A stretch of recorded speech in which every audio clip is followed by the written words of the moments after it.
நம்ம இன்றைக்கி ரொம்பவே டேஸ்டியான டொமேட்டோ ரைஸ் வந்து எப்படி பண்ணுறதுன்னு பார்க்கலாமா? தக்காளி சாதம் மாதிரியே இருக்காதுங்க. இது வந்து பார்த்திங்கன்னா ரொம்பவே செம்ம டேஸ்ட்டாக இருக்கும்.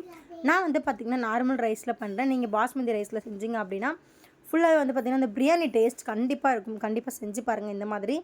நான் வந்து பார்த்திங்கன்னா 4 ஸ்பூன் அளவுக்கு எண்ணெய் சேர்த்துருக்கேன். 2 பிரிஞ்சி இலை, 1 பட்டை, 2 கிராம்பு சேர்த்துருக்கேன்.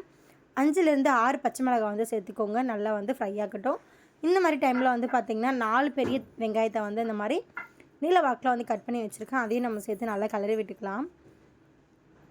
இந்த மாதிரி நல்லா கிளறி விடுங்க. இது வந்து பார்த்திங்கன்னா வெங்காயம் நல்லா வந்து ஃப்ரையாக இருக்கணும். இந்த மாதிரி கோல்டன் ப்ரௌன் ஆகிற டைமில் வந்து 4 தக்காளி வந்து நம்ம சேர்த்துக்கலாம். இது வந்து தக்காளி சாதம் அப்படின்றதுனால தக்காளியோட அளவு வந்து பார்த்திங்கன்னா கரெக்டாக நம்ம சேர்க்கணும். அப்போ தான் வந்து பார்த்திங்கன்னா டேஸ்ட் நல்லாயிருக்கும். தக்காளி வந்து பார்த்திங்கன்னா இப்போ கட் பண்ணி வச்சாச்சு, நம்ம சேர்த்துக்கலாம். தக்காளியை வந்து பார்த்திங்கன்னா இந்த மாதிரி நீல வாக்கிலே கட் பண்ணியிருக்கேன். இது ரொம்ப சூப்பராக இருக்கும். கண்டிப்பாக இந்த மாதிரி ட்ரை பண்ணி பாருங்கள். தக்காளி வெங்காயம் வதங்கும் போது வந்து பார்த்திங்கன்னா அதுக்கு தேவையான அளவுக்கு உப்பு சேர்த்துக்கலாம். உப்பு சேர்த்து நல்லா கிளறி விட்டுக்கோங்க. கூட வந்து பார்த்திங்கன்னா 1 ஸ்பூன் அளவுக்கு மஞ்சத்தூள். 1 ஸ்பூன் மீன்ஸ் பெரிய ஸ்பூன் கிடையாது, நம்ம மசாலாலலாம் இருக்கும் இல்லையா, ஒரு குட்டி ஸ்பூன், அந்த ஸ்பூன் அளவுக்கு வந்து பார்த்திங்கன்னா மஞ்சத்தூள் சேர்த்து நல்லா இந்த மாதிரி கிளறி விட்டுக்கோங்க. நம்ம என்ன ரைஸ் குழம்புன்னு சொல்லி எது செய்கிறதா இருந்தாலுமே தக்காளி வெங்காயம் வந்து பார்த்திங்கன்னா நல்லா வதங்கியிருக்கணும். அப்போ தான் வந்து பார்த்திங்கன்னா நல்லா டேஸ்ட்டாக இருக்கும்.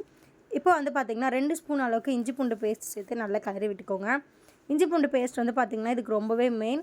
டொமேட்டோ ரைஸ்க்கு எதுக்கு இஞ்சி பூண்டு பேஸ்ட் அப்படி சொல்லி ஒரு சிலர் சேர்க்க மாட்டாங்க. கண்டிப்பாக நீங்கள் வந்து இஞ்சி பூண்டு பேஸ்ட் சேர்த்து செஞ்சு பாருங்கள், ரொம்ப சூப்பராக இருக்கும்.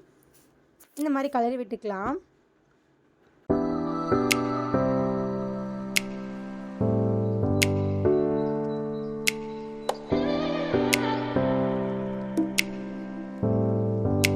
இப்போ வந்து பார்த்திங்கன்னா 1.5 ஸ்பூன் அளவுக்கு கார மிளகாத்தூள் வந்து நான் சேர்த்துக்கிறேன். நீங்கள் காஷ்மீரி பவுடர் இருந்தாலும் சேர்த்துக்கலாம். கலரும் நல்லா இம்ப்ரூவ் பண்ணி கொடுக்கும். அது உங்களோட காரத்துக்கு ஏற்ற மாதிரி சேர்த்துக்கோங்க. குழம்பு மிளகாத்தூள் வந்து பார்த்திங்கன்னா நம்ம இதுக்கு சேர்க்க வேண்டாம். வெறும் தனி மிளகாத்தூள் இருக்கும் இல்லையா, அது சேர்த்துக்கோங்க. அதுதான் வந்து பார்த்திங்கன்னா டேஸ்ட்டு கொடுக்கும். இதுக்கு நல்லா சேர்த்து இந்த மாதிரி கலரி விட்டுலாம். கடைசியாக வந்து பார்த்திங்கன்னா கொத்தமல்லி தூவிடுங்க. இப்போ வந்து பார்த்திங்கன்னா உங்களுக்கு தேவையான அளவுக்கு சாதம் போட்டு நம்ம மிக்ஸ் பண்ணிக்கலாம். நான் சேர்த்துருக்க குவான்டிட்டிக்கு வந்து பார்த்திங்கன்னா ஒரு 3 கப் அளவுக்கு சாதம் சேர்க்கலாம். நான் வந்து பார்த்திங்கன்னா நார்மல் ரைஸில் செஞ்சுருக்கேன்.